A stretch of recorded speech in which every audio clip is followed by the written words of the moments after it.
I just got online and read this story. You know what?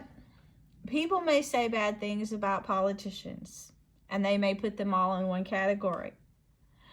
But if you find a politician that works for one good cause, I think you've hit the jackpot. And for so many years, I didn't agree with anything any of them were doing. They all seemed to be getting payoffs, or it was just pulling the wool over our eyes. It was always deception everywhere.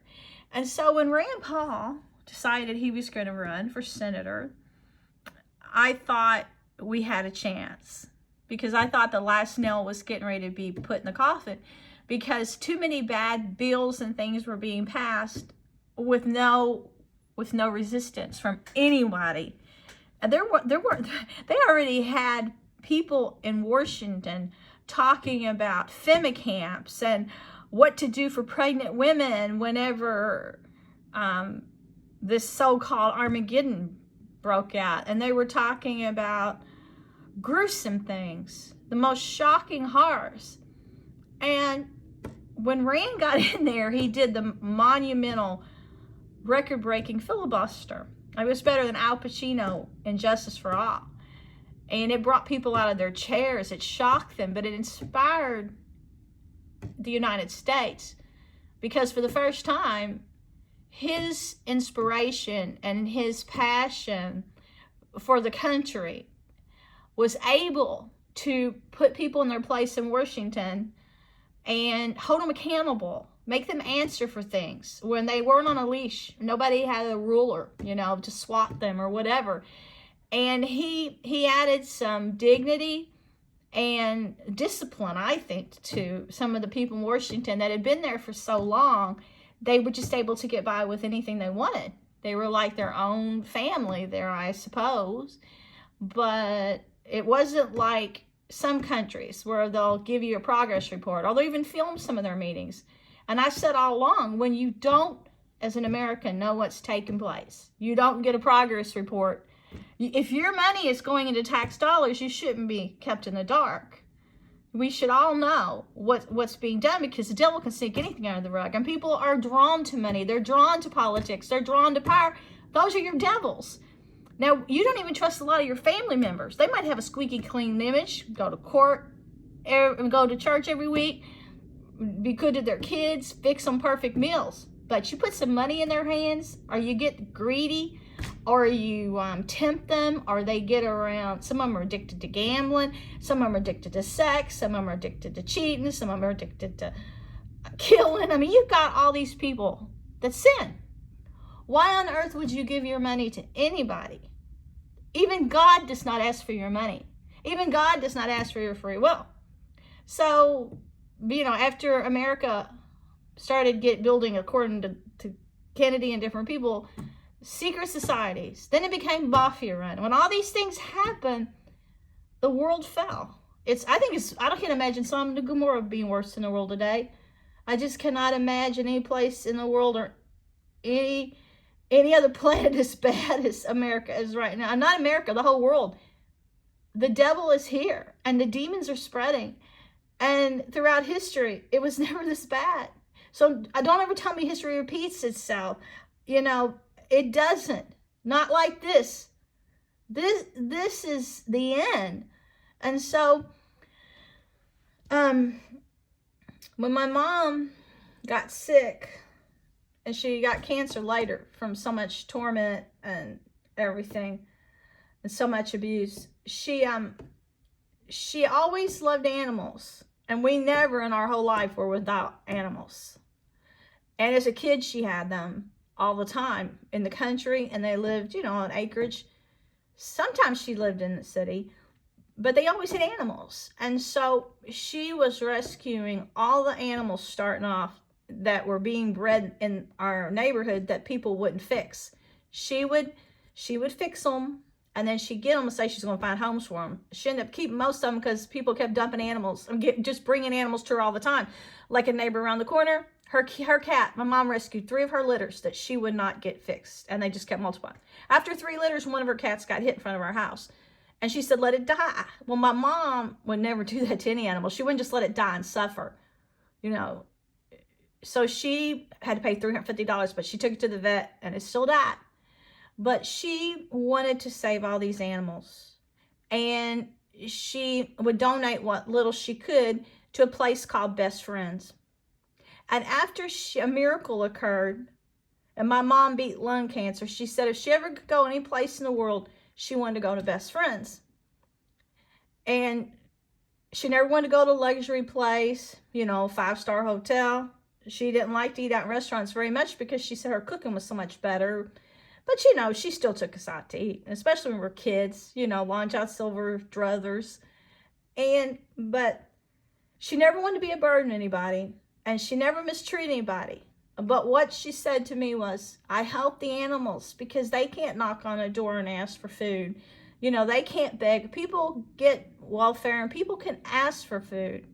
But we have to take care of needy.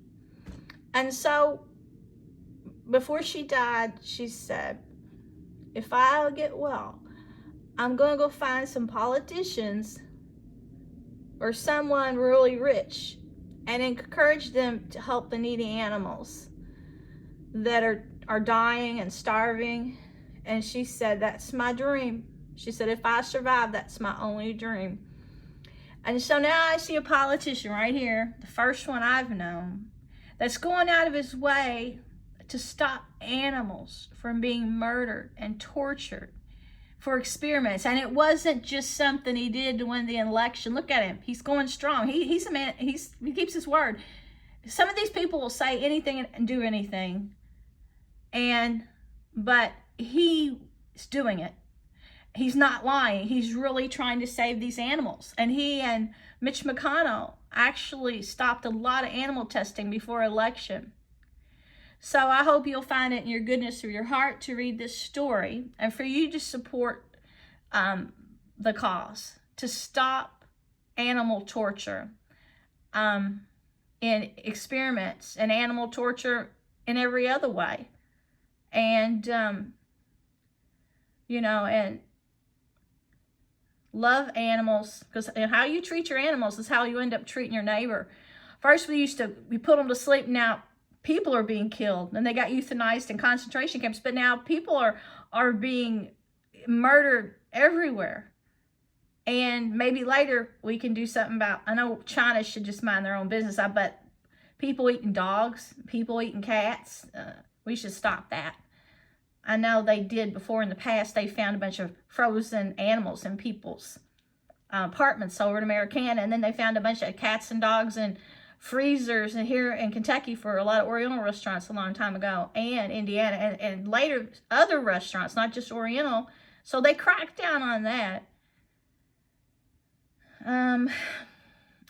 But Rand not only is helping take care of the animals, which I haven't seen a politician do, he's also stopping abortions. He's saving the unborn child, and I've never known a politician to just take it to heart year after year, dedicated. His father did. His father used to deliver babies. And both men are doctors, so they're healers.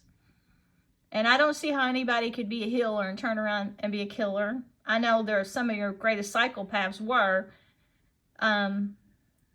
killing. But I've seen that he and his father have children, grandchildren, big families, love in their hearts. Rand lived in a small community. He preferred a small community over a big city. He wanted to be there. And his dad is very old-fashioned. He's patriotic, and he's teaching children through a school curriculum to teach them about the Bible. That is doing so much good.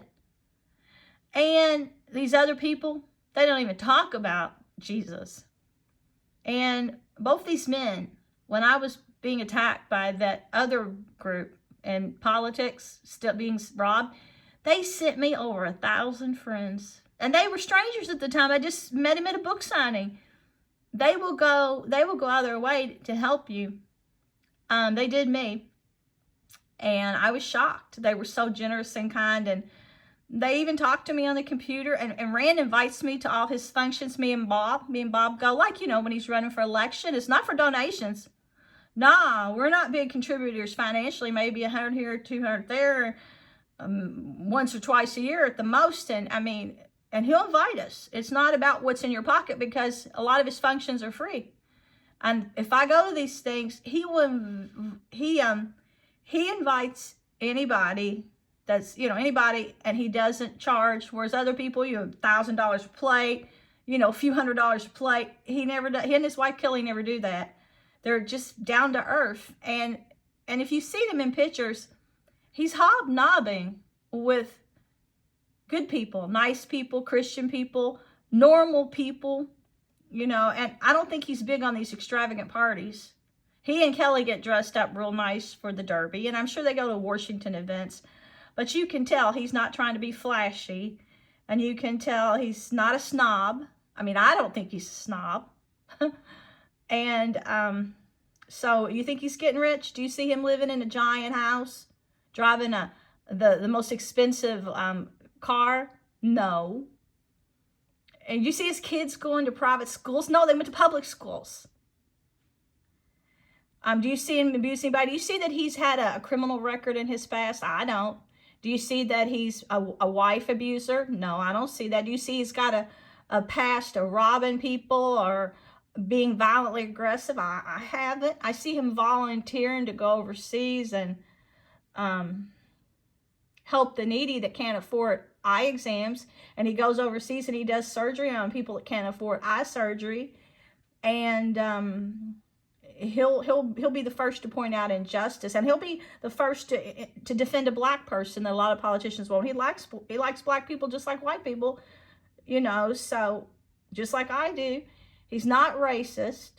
He's always at work on time, no matter what, nose to the grindstone. While other people were out partying, he was sitting at his office, which if you want to call it an office. His first year in Washington, it was all these computers around him and stuff. It looked like it was more like a closet. But he saved taxpayers in Kentucky thousands of dollars by budgeting, and him and his staff got paid. But he wanted to show how you could cut corners and not blow taxpayers' dollars and save people money.